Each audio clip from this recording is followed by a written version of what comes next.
Hello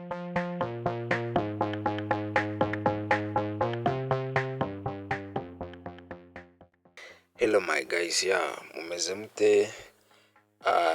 Biri kugenda, namwe bimeze neza, namwe bitameze neza. Biraza kugenda neza. Uyu munsi tugiye kureba uburyo ki ushobora gupostinga, uburyo ushobora gupostingamo ku buryo ugira like nyinshi. Uyu munsi nibyo tugiye kurebera hamwe. Uvuga ngo icyo tugomba gukora, ugomba gukurikira video kugeza mpaka irangiye. Kanda subscribe nimara ubwa mbere tubanye muri no channel ya Studio, then ukanira inzogera na like kugira ngo video dushyiraho ubutaha ntizikaze zigucika. Okay, turi kumwe. Ura loginga account yawe, then nurangiza ukore upload bisanzwe. Then ngereka ndebemo picture ndashyiraho, ndashyiraho isanzwe. Okay, ndashyiraho iyi ngiyi. Urabona ko nta kisobanuye, ndakeka nta kintu kigaragara. Then ukande upload, then uyishyireho. Okay, ndakeka turi kugendana. Weho iyi video utaza kwireba ukayinegirija, ndakeka nimba tugiye kubana iragufasha. Ndi kwirinda copyright. Then urabona ko maje kuuploadinga just now, ariko nta kintu na kimwe ifite.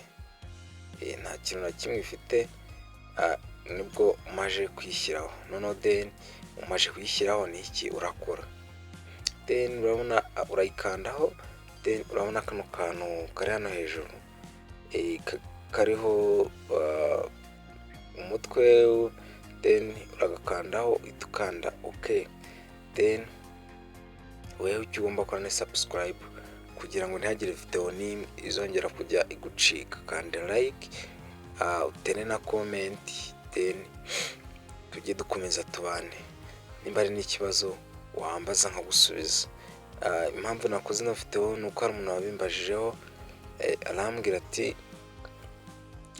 nta kuntu wa postinga then nta application ukoresheje ukabona like nyinshi.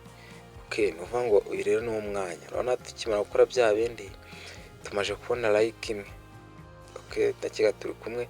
Ni ifoto ebyiri zitandukanye kandi nge na postinze imwe. Tukimara gukanda bira dukanze, hahita haza indi post ariyo noneho ihita ikura. Post ya kabiri niyo ihita ikura. Iyi ngiyi urabona just now kandi ifite like.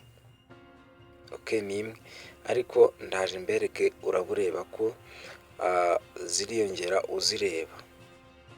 Okay, natwe turashyiraho yacu, then turanya dukore refresh. Then mu masegonda make cyane like zimaje kuba enye. Mu masegonda make cyane like zimaje kuba enye.